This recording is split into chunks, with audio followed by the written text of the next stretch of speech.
Estamos de vuelta, amables televidentes, para nuestro segmento final, tratando el tema importante, los programas de seguridad alimentaria y nutricional entre el discurso y la efectividad. Y han estado con nosotros para tratar este tema Jorge Pernio, Marcelo Koch y Lidia María Gómez Vázquez.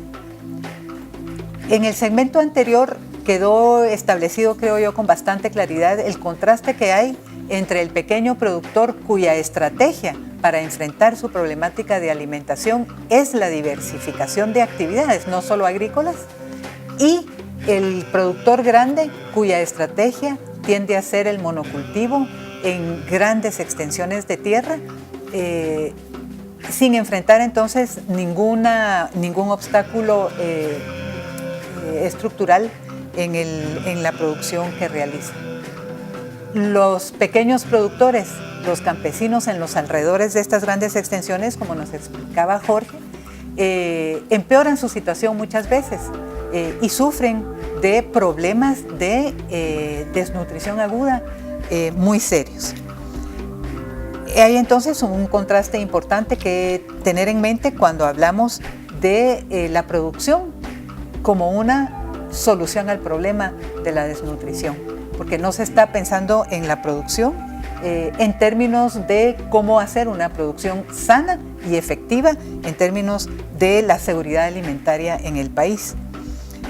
Yo les voy a pedir a nuestros panelistas que en este último segmento compartan con los televidentes tan amables sus reflexiones a manera de resumen final sobre este tema. Y para hacerlo vamos a comenzar con Jorge. Bueno, yo solo quisiera tal vez complementar lo que ya se había dicho con el tema del cambio climático, ¿verdad? Que nuestro país es de los más vulnerables del mundo en esto y que ya tenemos efectos. Yo me recuerdo en el 2011 hicimos una investigación en San Juan La Laguna donde evaluamos todos los medios de vida de 6 comunidades y las 6 comunidades había una que se dedicaba totalmente, absolutamente a la agricultura. Y esta comunidad la gente también era propietaria de 3, 4 parcelitas de tierra para cultivar para su autoconsumo y de eso vivían, tenían sus reservas para el siguiente año y así se mantenían.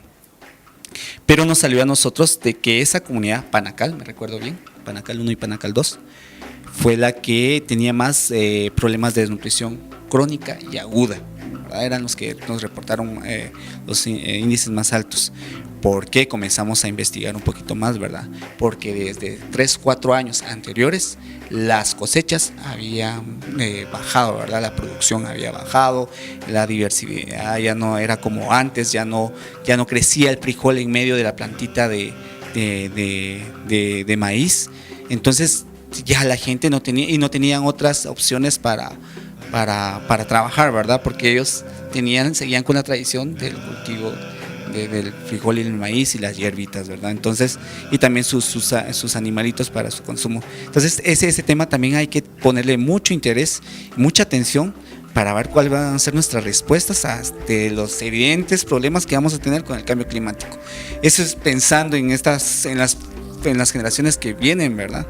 Porque de lo contrario vamos a seguir teniendo crisis alimentarias como la que va a venir ahorita en el oriente del país por efectos de la roya del cafeto. No solo de la roya del cafeto, sino es el aumento de la temperatura también que provoca más la pérdida del café. Y ya es evidente, ya por ejemplo en Alta Verapaz a la fecha, a finales de mayo, 30 niñitos y niñitas se van muriendo por hambre, ¿verdad? Gente que va a trabajar a las fincas de café, pero este año no hubo trabajo y también la producción no fue como los anteriores. Entonces este tema del cambio climático hay que tenerle mucha atención y trabajarlo con seriedad, trabajarlo, y los entes que generan conocimiento lo tenemos que trabajar, las universidades. Muchas gracias, Jorge. Marcelo, 2 minutos. Bueno, ya que Jorge abordó, digamos, sobre la problemática vinculada al cambio climático, ya abordaré sobre más bien cuál sería la respuesta del gobierno, ¿no? A raíz del discurso actual, ¿no? Que ha implementado un gabinete de desarrollo rural y Y me quisiera concentrar en particular en un programa, esto de la bolsa aviar, ¿no? Que han anunciado que van a regalar aves, ¿verdad? Sobre todo gallinas y algunos cerdos. Van a dotar, ¿no? a familias en comunidades en el occidente del país, ¿verdad? ¿Qué tenemos acá? La cuestión esta de que se quiere enfrentar a un problema con una, digámoslo así, con un regalo, ¿verdad? Un regalo que se hace sin considerar las condiciones del entorno, pues, ¿verdad? Y aquí quiero hacer relación con dos cosas que mencionaba antes Jorge, ¿no? La tierra y el agua. ¿Cómo van a poder criar animales? Comunidades donde no hay tierra. Es muy difícil. Y peor aún, si no tienen acceso al agua. Nosotros hemos trabajado donde hay comunidades con acceso a tierra, pero como no tienen agua, para acceder al agua tienen que caminar durante horas. Entonces, para ellos es muy difícil contar con animales, pues, ¿verdad? No nos da más tiempo. Lidia, unas palabras para completar. Yo creo que para completar lo que estaba diciendo Marcelo, ¿verdad? De que así es la realidad, de que las personas no pueden tener animales si no tienen agua. Pero también en el cultivo, no pueden cultivar si no tienen agua. Y cuando es tiempo de lluvia, se echan a perder todos los productos. Entonces ahí así es un poquito difícil. Yo más que todo, tal vez para hacer conciencia del gobierno, de que monitoree bien a quienes son a las que llegan estas ayudas. Porque no se puede quedar así, debe de haber un cambio. No a la persona que ayudé el año pasado va a volver a seguir, digamos, el otro año, no, sino que hay personas más necesitadas. No más que todo conciencia, ¿verdad? Y monitoreo en las comunidades, porque hay comunidades retiradas que sí necesitan estas ayudas y lo necesitan bastante. Y también, digamos, de monitorear estas familias que ya están recibiendo, porque yo lo que estoy viendo es que no hay nada de monitoreo, no hay nada, y también por eso las personas se aprovechan y le dan un mal uso a estas ayudas que llegan a las comunidades. Entonces, más que todo es esto. Muchas gracias, Lidia. Entonces, estamos concluyendo con algunas reflexiones que tienen que ver más allá de estos pequeños programas de ayuda directa que ya habíamos visto al principio del programa. Son repetición de esfuerzos que se han hecho en el pasado, que tienen problemas para llegar al nivel de la comunidad, pero que de todos modos no enfrentan el problema estructural.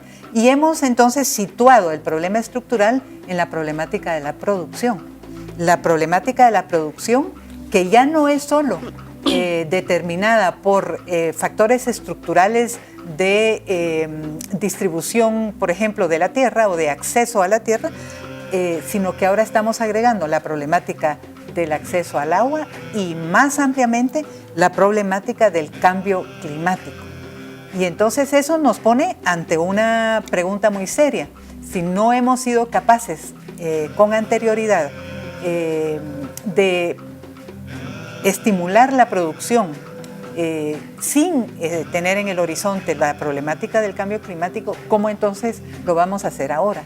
Esta es una pregunta que va a quedar abierta en este programa, que nos sitúa la necesidad de entender el problema de la desnutrición como un problema que es un problema muy amplio y que tiene que ver con los derechos.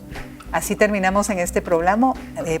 Agradecemos a Jorge Pernillo, a Marcelo Koch y a Lidia Gómez estar con nosotros hoy para ayudarnos a entender. Muy amables y muchas gracias.